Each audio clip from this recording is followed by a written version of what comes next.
Goeiemôre of middag aan elkeen vir wanneer jy hierdie video kyk. Vandag se oordeenking gaan ons kyk na Efesiërs 1 vanaf vers 15, daai laaste gedeelte, Paulus se gebed. En hoe kragtig hierdie gebed eintlik is en hoe baie ons daaruit kan leer. In die tyd waarin ons nou is 'n tyd van groot onvoorspelbaarheid. Wie sou kon dink dat ons vir meer as 2 maande gehok sou gewees het? Nie een van ons kon dit voorsien nie. Nou baie van ons kom redelik goed klaar met hierdie inperking waarin ons is. Maar daar is mense wat dit glad nie goed hanteer nie. Mense wat eintlik al reeds in 'n donker put was, wat nou net voel of hulle dieper daarin gedompel is. Ons omstandighede waarin ons leef, vra van ons uithou vermoë. Dit vra van ons om geduldig te wees. Dit daag ons uit om in liefde te leef. Maar nou weet ons ook, hierdie omstandighede is omstandighede wat ons baie maklik, baie negatief kan stem. En wanneer ons na hierdie gedeelte van Efesiërs kyk, Paulus se gebed, dan sien ons hoe uiters belangrik dit is om vir mekaar as gelowiges in te tree in gebed. En hierdie is so 'n mooi voorbeeld van om vir jou medegelowige te bid, van hierdie gebed van Paulus. Dit leer ons dat ons nie net aan onsself moet dink wanneer ons bid nie, maar dat ons moet dankbaar wees vir elke gelowige wat daar is. Want ons tree vir mekaar in gebed in. En dit is so belangrik, 'n mens kan dit nie genoeg beklemtoon nie. Want deur vir ander te bid, is ons besig om ander ook te seën.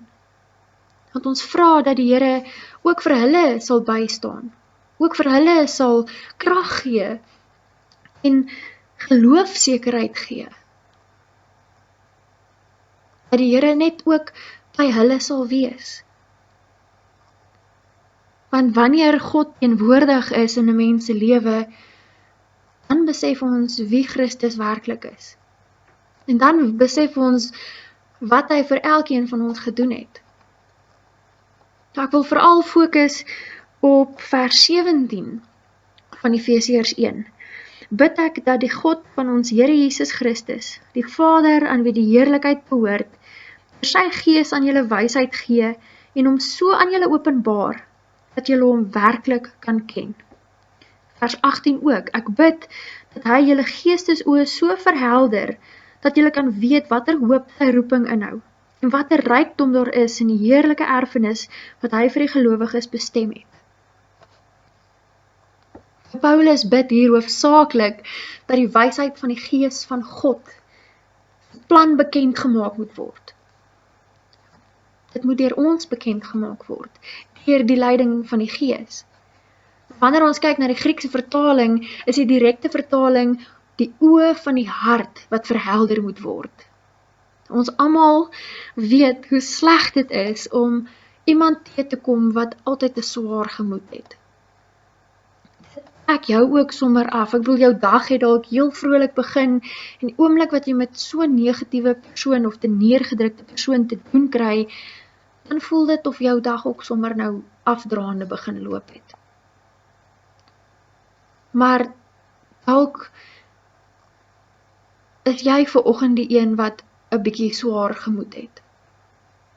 Dalk is jy opgewonde vanoggend, of dalk is jy bang of onseker. Ek dink dit is maar die emosies wat baie van ons die laaste tyd ervaar, want ons weet nie wat die dag van môre inhou nie. Maar hierdie emosies staan baie keer so in die pad van God se wil vir ons lewens. Want ons fokus so op die goed en die sleg of dit wat in ons lewe gebeur, dat ons vergeet watter hoop God se roeping eintlik vir ons lewens inhou. En dit is wat Paulus hier vir elke gemeentelid van Efese wens. Dat hulle God so sal ervaar, dat hulle harte, oë sal verhelder, dat hulle harte ligter sal word. En dis God se wens vir elke een van sy kinders, dat ons harte lig sal wees. En vir geen ander rede nie as Ons weet waar ons krag vandaan kom. Ons weet, ons krag lê in die God wat ons dien. En dit maak nie saak dan hoe moeilik of uitdagend die tye of die omstandighede is van vandag nie. Want ons God sal die oë van ons hart ook verhelder. En dit gaan maak dat ons met nuwe lewenslus en durf en vreugde alles wat ons doen voluit sal aanpak. Want ons weet, ons doen dit vir ons God, vir geen ander persoon of vir geen ander rede nie. En daardeur kan ons 'n liggie in 'n donker wêreld wees. En hoe meer liggies aangaan, hoe ligter en beter plek word die wêreld waarin ons leef. Ek weet, en ons dis 'n groot uitdaging. Dit is nie iets wat sommer net oornag kan gebeur nie. Maar deur die krag van ons God en deur gebed vir mekaar is dit moontlik. Here kan ons help dat die oë van al hoe meer en meer mense se harte kan lig word, kan verhelder. En dit is my gebed vir elkeen. Mag God die oë van jou hart verhelder. En mag sy liefde sommer net deur jou skyn en oorloop in jou lewe, sodat hy deur jou 'n verskil kan maak, 'n lig kan laat skyn in 'n wêreld wat lyk of dit pikgiep donker is. Mag hierdie omstandighede jou nie onderkry nie. En mag jy die krag van God elke dag in jou lewe ervaar. En mag die oë van jou hart elke dag net al hoe meer en meer verhelder. Amen. Kom ons sluit ons oë. Ons almagtige God, baie dankie dat ons uit u woord uit kan lees. En dat ons nou nog sulke kragtige gedeeltes kan lees. Here, ons dank u vir hierdie gebed van Paulus, waar ons kan hoor dat hy vir sy medegelowiges dankbaar is. Dat hy vir hulle bid en dat hy hulle seën met wysheid, Here. Mag ons dit ook aan mekaar doen en vir mekaar wees. Gee dat ons elke dag vir mekaar sal intree in gebed.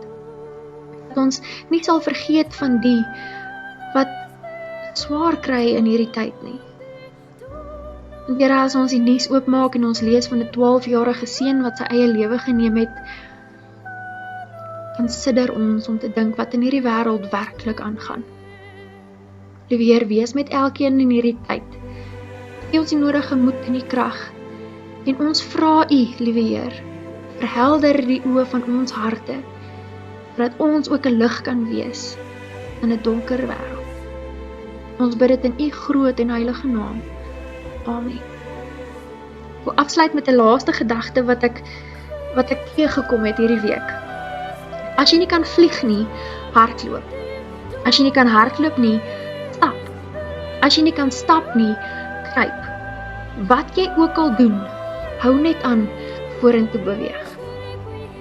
Mag dit vir jou die waarheid wees.